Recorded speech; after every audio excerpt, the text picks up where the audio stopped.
ہم یقینی بنا رہے ہیں صحت مند پاکستان اور بدل رہے ہیں زندگیاں۔ بہترین صحت کی سہولیات کی فراہمی سے آپ بھی بیماروں کے لیے مسیحا بن سکتے ہیں۔ اپنے صدقات اور عطیات MTJ فاؤنڈیشن تک پہنچائیں۔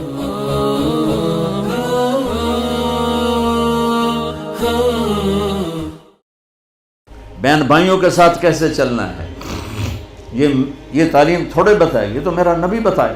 میرے نبی کے در سے یہ خزانہ ملتا ہے کہ آپ ایک اچھے انسان نظر آؤ۔ یہ خزانہ در مصطفیٰ سے ملتا ہے اور کہیں سے نہیں ملتا۔ عرب میں بیٹیوں کو زندہ دفن کیا جاتا تھا۔ میرے نبی نے فرمایا جس کو اللہ نے 3 بیٹیاں دیں، اس نے ان کو ڈولی میں بٹھایا تو جنت میں یوں ہو جائے گا۔ سبحان، یعنی یہ میں ہوں اور یہ میرا امتی، 3 بیٹیاں۔ اللہ ایک صحابی کا بھلا کرے، کہنے لگا یا رسول اللہ جو 3 نہ ہوں 2 ہوں، کا کوئی نہیں، جو 2 کو ڈولی بٹھائے گا وہ بھی ایسے ہی ہوگا۔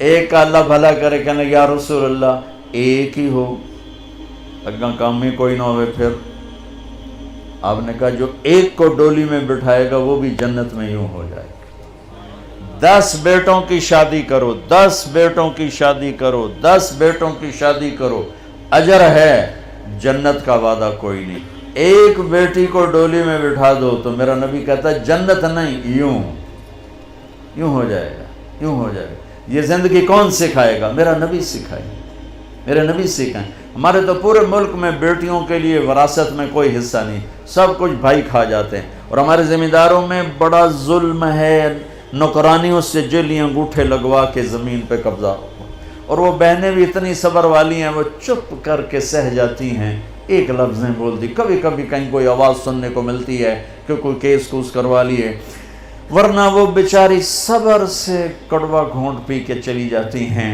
میرے نبی نے بیٹیوں کی وراثت رکھی، میرے رب نے بیٹیوں کی وراثت رکھی، اور وراثت نہ دینا بیٹی کو، بہن کو، یہ اتنی بڑی چوری ہے جتنا کسی گھر میں جا کے چوری کرنا، کسی بینک میں جا کے ڈاکہ ڈالنا۔ میں نے جن استاد محترم سے قرآن پڑھا، تفسیر پڑھی، میں ان کے پاس شہد کی بوتل لے کر گیا،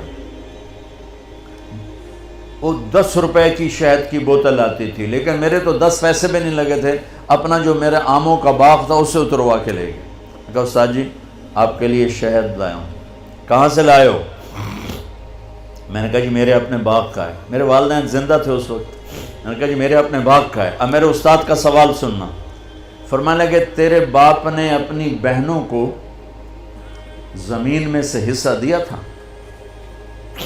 یعنی جو میرے دادا کی زمین بنتی ہے اس میں میرے باپ اور بہنیں، اور میرے باپ اور ان کی بہنیں، یہ میری پھوپھیاں، اگر میرے باپ نے زمین میں سے حصہ دیا ہے تو یہ بوتل کا شہد حلال ہے، اور اگر نہیں دیا ہے تو یہ حرام ہے، میں نہیں لوں گا۔ یہ تھا سوال کا منشا۔ مجھ سے فرمانے لگے تیرے باپ نے اپنی بہنوں کو حصہ دیا تھا؟ میں نے کہا جی اللہ کا لاکھ لاکھ شکر ہے میرے باپ کی بہن ہی کوئی نہیں۔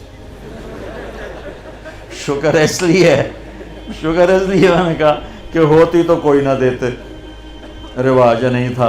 کہنے کہ اچھا تیرے دادا نے اپنی بہنوں کو حصہ دیا تھا؟ میں کہا جو حضور میں حال اسے جمع ہی کوئی نہ ہو، میں نے نہیں پتہ دیتا ہے کہ نہیں دیتا، میرے جمن تو بعد دے سوال کرو، میرے جمن تو پہلے دے نہ کرو۔ یہ شریعت بیٹیوں کو یہ حق دیتی ہے، بہنوں کو یہ حق دیتی ہے۔ جس نے 2 بیٹیوں کو ڈولی میں بٹھایا جنت واجب، جس کی بیٹیاں کوئی نہیں، بیٹی نہیں ہوئی، ادھر جیسے میرا یعنی میرے جو دادا تھے ان کے کوئی بیٹے، 2 بھائی تھے صرف، میرا باپ اور میرا تایا، بس 2 بھائی تھے، ساری وراثت ان کی تھی، لیکن اللہ نے دو بیٹیاں نہیں دی، 2 بہنیں دے دیں۔ اس نے اپنی بہنوں کو بیٹیوں کی طرح پالا اور شادی کی اور ڈولی میں بٹھایا، اور جو باپ کی طرف سے حق بنتا ہے ان کے گھر پہنچایا، تو میرا نبی نے فرمایا کہ جنت میں داخل ہو گیا، وہ جنت میں داخل ہو گیا۔ کیا آپ چاہتے ہیں اپنے اور اپنے پیاروں کے لیے نیکی کا کبھی نہ رکنے والا سلسلہ؟ تو مدد کریں بہترین صدقے سے اور دیجیے پانی کا تحفہ ان کو جو اس نعمت سے محروم ہیں۔ اپنے صدقات اور عطیات MTJ فاؤنڈیشن تک پہنچائیں۔